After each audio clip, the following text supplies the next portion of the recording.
Bueno, en esta cápsula lo que vamos a compartir en conjunto es entender e interpretar un periodo de la historia de Chile que corresponde a los primeros años de que nacimos como una república. Para eso quiero que recordemos y los voy a llevar al año de 1823, que debe estar apareciendo aquí hacia mi izquierda. ¿Te acuerdas ese año? ¿Te asocias? ¿Te acuerdas cuando ibas en sexto básico o en primero medio? Sí, yo sé que lo tienes. Es el año en que O'Higgins abdicó al poder, como lo podemos ver en esta pintura de Manuel Antonio Caro. Cuando O'Higgins renuncia al poder y se va a vivir al Perú, ¿cuál era la situación de Chile? Chile estaba en un contexto bien precario si lo comparamos con Europa. Por ejemplo, Inglaterra o el Reino Unido era la vanguardia en todo el proceso de la industrialización y lo mismo estaba pasando en Europa Occidental. Chile no estábamos ni siquiera cerca de eso. Entonces viene la gran pregunta. ¿Qué pasaba en Chile en 1823? En este esquema que te estoy compartiendo podemos ver un resumen de la situación que se encontraba el país. En un primer eje encontramos una crisis económica. Había una escasez de productos. Esto va a generar un efecto dominó. Pocos productos me va a llevar a una hambruna generalizada, un pueblo que está pasando hambre. Pero por otro lado, un Estado que no tiene plata porque tenemos que financiar la guerra de la independencia y O'Higgins había tomado la decisión de financiar la independencia del Perú. Por lo tanto, había un déficit fiscal. Un segundo eje, vamos a encontrar un clima social que tú lo puedes relacionar que va a estar descontento con la situación económica. Hay una desigualdad, pero más encima hay un costo humano, todos los muertos que nos generó este proceso. Nuestro tercer eje de este Chile de 1823 es el panorama político. Como podríamos imaginar, cuando siempre hay un periodo de crisis van a surgir distintas ideas y Chile no estaba ajeno. Vamos a encontrar varios grupos políticos estanqueros, liberales, federales, conservadores, entre algunos, que creen tener la solución para este Chile que estaba dejando Higgins. Y por último, había una amenaza militar. En el sur aún quedaba un pequeño bastión de soldados reales que se estaban reagrupando para volver a retomar el reino de Chile para el rey de España. Así que este es el contexto de 1823. Cuando Higgins renuncia, va a venir el periodo de los ensayos constitucionales, en los cuales van a ser tres y los vamos a ver a continuación. Bueno, así que nuestro primer gobierno con la primera propuesta constitucional es el de Ramón Freire. Ramón Freire. ¿Habrá algún pueblo quizás que haya visitado en el sur que lleva su nombre? ¿Alguna calle has transitado? Sí, ese sujeto es importante para nuestra historia. Ahora vamos a entender el por qué es importante. Él va a ser el primer militar que llega al poder después del señor O'Higgins y va a durar 3 años en el poder, desde 1823 hasta 1826. Y durante ese periodo se va a dictar o promulgar la constitución que va a ser llamada por historiadores como la constitución moralista. Moralista.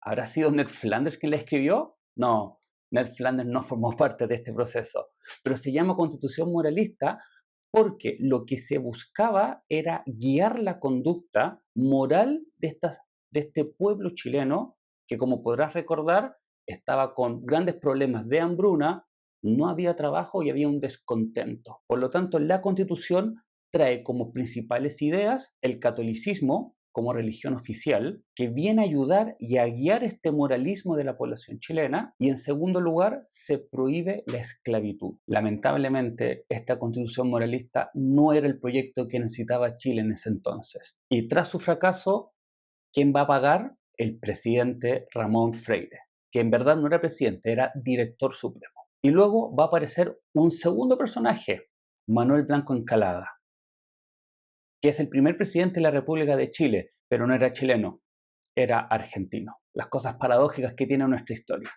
Pero ahí tú podrás sacar tus propias interpretaciones.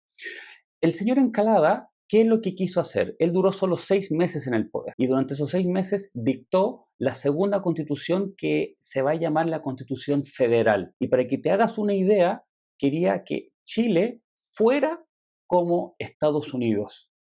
O sea, un Estado que tiene leyes bases orgánicas únicas, pero que también está compuesto por otros 50 estados, donde cada uno tiene sus propias reglas. Para la versión chilena era dividir a Chile en 8 provincias, pero lamentablemente va a fracasar porque no había plata para poder generar esta autonomía regional.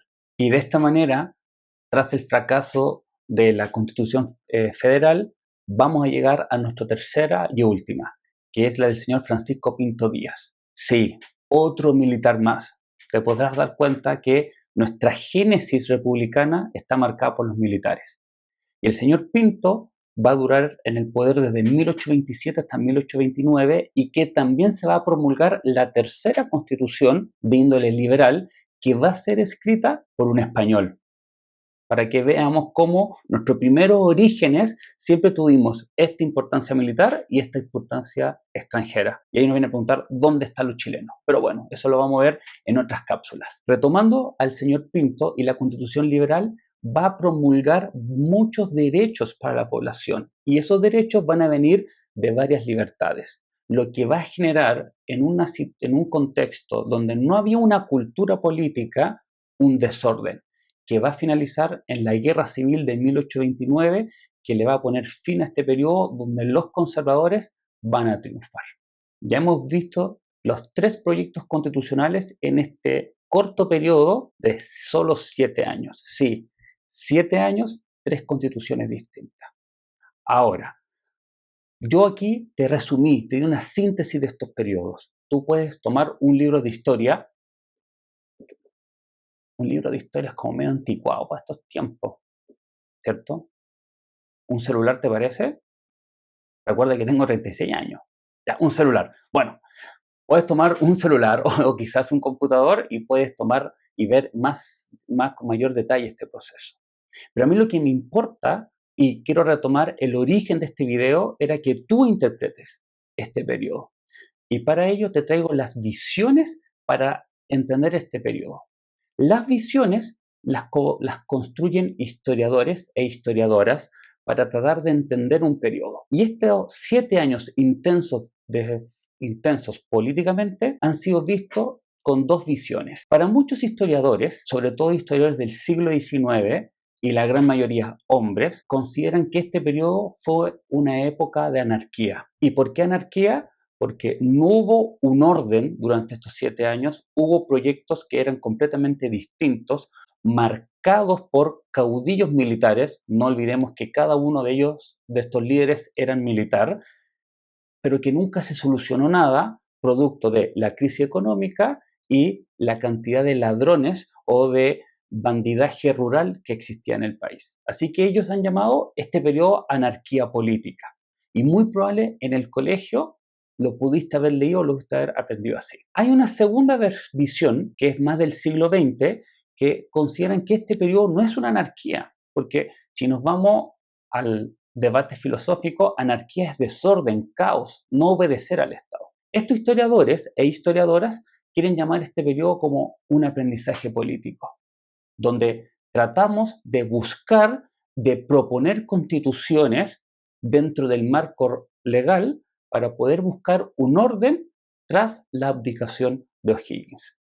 Entonces, ante estos 2 escenarios, tú, y a mí lo que me importa es tú, ¿cómo interpretas este periodo? ¿Consideras que es una anarquía? ¿Consideras que es un aprendizaje?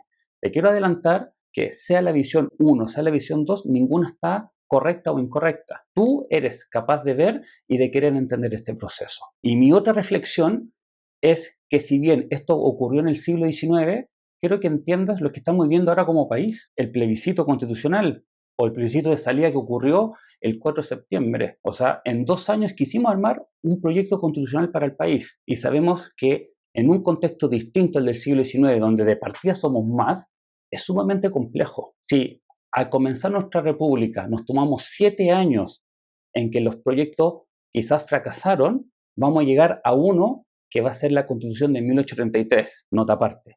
Te lo explicaré en otra cápsula. Pero quiero que te quedes con esa reflexión. Los procesos constitucionales involucran un proceso, involucran un tiempo y nunca va a haber una solución inmediata. De esta forma, estimados y estimadas, hemos llegado al final de nuestra cápsula. La intención era que ustedes se volvieran un historiador o historiadora y trataran de entender desde su propia visión un periodo de nuestra historia republicana. Si alguno de estos temas te interesó, puedes buscarlo en internet, ensayos constitucionales entre 1829 y 1830 para poder profundizar. Soy Thomas Scheffer, profesor de historia. Que tengas buen día, buena tarde, buena noche, sea lo que sea.